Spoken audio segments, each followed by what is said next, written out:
first we're going to start with some special testing. So we're going to start with the test for integrity of the central slip.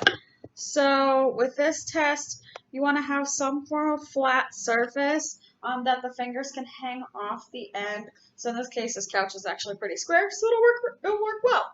So we're going to have our fingers starting in a flexed position. We're going to start testing at the metacarpal phalangeal joints.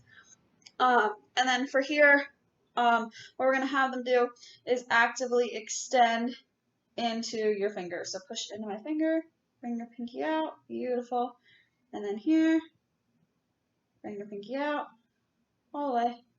Don't worry, I'll let you in. Beautiful. Now resist out as well. So, and then from here, we're going to bring their hand a little bit farther back, and we're going to do the same thing at the proximal interphalangeal joint. So you're stabilizing here, and then having them push in to your fingers, one at a time, pushing in, beautiful.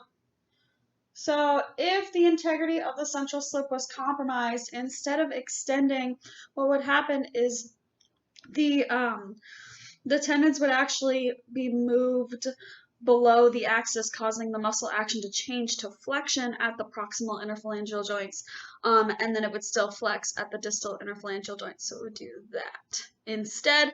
So that would indicate a central slip tear or some form of problem there.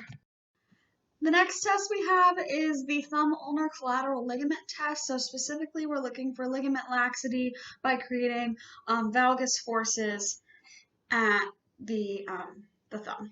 So we're stabilizing the metacarpal phalangeal joint, and then you're creating a valgus force and palpating at neutral, and then in 30 degrees of flexion, and then in 60 degrees, providing that valgus force through the distal and proximal phalanx, and then palpating to see any ligament laxity. You can also measure, so if it's more than 30 degrees, it's considered significant. And this could indicate some ligament laxity or sprain in the ulnar collateral ligament of the thumb. This is common in gamers and people that are really hands-on with their careers or their daily lives. They can have some laxity of their thumbs. It's especially common nowadays with everybody texting. With all of these tests, you of course want to be testing these bilaterally to see if that ligament laxity is normal for the patient or abnormal, as you see on the other side.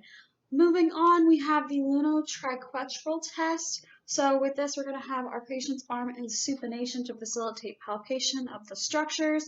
So within the proximal row, we have the triquetrum and the lunate. So the triquetrum, you're going to palpate by putting the patient in radial deviation, and the triquetrum will pop into your hand. You want to stabilize the triquetrum, and then in between the ulna and the radius, right next door, you'll find the lunate. So with the triquetrum stabilized, I'm actually going to stand up a little bit so I can orient my forearm better. But you're going to provide a proximal and dorsal, or a palmar and dorsal force on the lunate, and assess for pain, crepitus, or laxity present with that motion, palmally and dorsally of the lunate. So this could indicate instability of the ligaments around the lunate and around the proximal row of the proximal row of carpals. So for the next two tests, we're focusing on the scaphoid. So you have the Watson scaphoid shift test and the scaphoid stress shear test. Both of these are focusing on ligament instability surrounding the radial side of the wrist around that scaphoid, but they just have slightly different methodologies to them. So for the scaphoid shift test, as the scaphoid moves into ulnar deviation, not only does it need to glide ulnarly, but in addition, it also needs to move palmarly due to the curvature of the ulna. So we're going to basically resist the palmar component of that glide to try to initiate pain provocation and cause a bit of a clunk. So what that's going to look like is we're going to locate the scaphoid, which will pop into your hand with ulnar deviation. And then on the palmar side of the hand, you're going to hold that into place with the patient's wrist in ulnar deviation and a little bit of wrist extension. And then from here, with that resistive force through your thumb, you're going to passively flex and radially deviate the wrist and then let go. And a clunk may be reproduced or reproducing the pain as it's being put back into place. And then from here, we have the scaphoid shear test.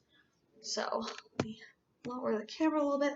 So from here, instead of resisting that glide going palmarly, we're purely focusing on that ulnar glide of the scaphoid with ulnar deviation here. So you're going into the snuff box and palpating the scaphoid that way with a neutral wrist. And then from here, once that scaphoid is in place, you're going to ulnarly deviate, holding that scaphoid. And then once you've gotten to ulnar deviation, then let go. And that same clunk could be reproduced as it glides back ulnarly where it was supposed to go. So those are two tests for the scaphoid specifically to see if there's any ligament instability there. Next, we're going to focus on the capitate. So we have the dorsal capitate displacement apprehension test.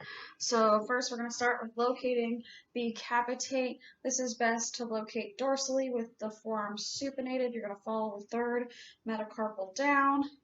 And then if you want to make sure you're on it, you can flex and extend the wrist to see if the capitate disappears or pops into your hand. From here, you want to make sure you have it on the same place with the other side, and then supinate the arm. And then with the capitate, you're also going to use your fingers and the rest of your hand to create a fulcrum point at the ulna and the radius and the proximal row of carpals. And then I'm going to stand up for this part.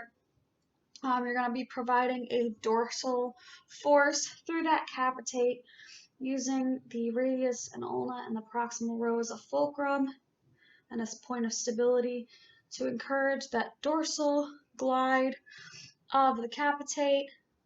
Patients can have crepitus, laxity, pain provocation, or a clunk, either as you push down or as it bounces back up with this test. In this case, nothing here. And you also want to test bilaterally. Next, we have the ulnomeniscodorsal glide, which targets the TFCC. So this is focusing on instability on the ulnar side of the wrist. So for this, you want to be on the inside of the patient's arm, and then you want to fixate the ulna proximally of the wrist. You can use a golfer's grip. And then from here, you want to take the pisiform and palpate the pisiform, and then get a grip on either side. And then you're going to be providing a dorsal glide against that fixed ulna. And this could be causing pain provocation or indicate ligament laxity or increased mobility on that ulnar side of the wrist. And that's that. Next, we have the Finkelstein test. So we're going to have our patient make a fist. With your thumb on the inside, so like that. Beautiful. So then you're going to take that fist and you're going to stabilize the wrist, and then you're going to move that fist into ulnar deviation and see if that causes any pain provocation on the radial side of the wrist. This could be indicative of adductor pollicis longus or extensor pollicis brevis tendinitis if that pain is reproduced and similar to the patient's pain that they came in with. The next few tests are focusing on the median nerve and screening those for any form of neurogenic pathology, such as carpal tunnel syndrome or a specific trauma to the median nerve outside of the carpal tunnel. So we're going to start with Tinel sign. So we're going to have the patient in slight wrist extension, and the elbow bent to 90. And then we're going to tap the median nerve at the wrist 3 to 4 times in order to see if that causes any neurogenic symptoms down the hand, and see if that specifically reproduces the patient's symptoms that they came in with. Next, we have the Phelan's and the reverse Phelan's test. These are specifically for patients that could potentially have carpal tunnel syndrome, as it causes tension on the median nerve and can cause pain provocation for the median nerve specifically. So the easiest way to instruct patients to this activity is just to have them mirror you. So if you can't see me, at least you'll see him. So first, what I'm going to have you do is the Phelan's test. So you're going to put the backs of your hands together like this, and you're going to hold it for 60 seconds and let me know if you have any pain with that. Of course, we're not going to hold this for 60 seconds because we will be here a while. And then the opposite of that is you're going to start with your hands up high like this, and you're going to bring your hands down so your arms are straight. And you're going to hold that again for 60 seconds and let me know if you have any symptoms with that. So that would be the reverse Phelan's test. Next, we have Fromen's sign. Probably said that wrong, but this is a test for ulnar nerve palsy specifically, and the strength of the adductor pollicis. So what you're going to have your patient do is grab a piece of paper, and they're going to grab it in between their thumb and their index finger. Here, grab it farther in. And then they're going to try to, you don't have to flex your fingers, just between your thumb and your index finger, and then you're just going to play a little bit of tug of war and ask them to pull it away from you. So this test is positive if their interphalangeal joints go into a hyperflexed position, and this could be due to substitution with the flexor longus pollicis muscle. Next, we have the Allen test, which is assessing for distal blood flow problems with the radial or the ulnar artery. Any blood flow dysfunctions here, if the blood flow isn't getting to the right places, could potentially lead to muscular dysfunctions that we would see in our evaluation, or this blood flow could be compromised due to restrictions within the carpal tunnel if there's any tendinitises, so causing some inflammation within the carpal tunnel. So for the Allen test, what we're going to have our patient do is they're going to squeeze their hand 10 times, and on that 10th time, you're going to hold it. 6, 7, 8, 9, and 10. You're going to hold it. As they're holding it, you want to compress the radial and the ulnar arteries.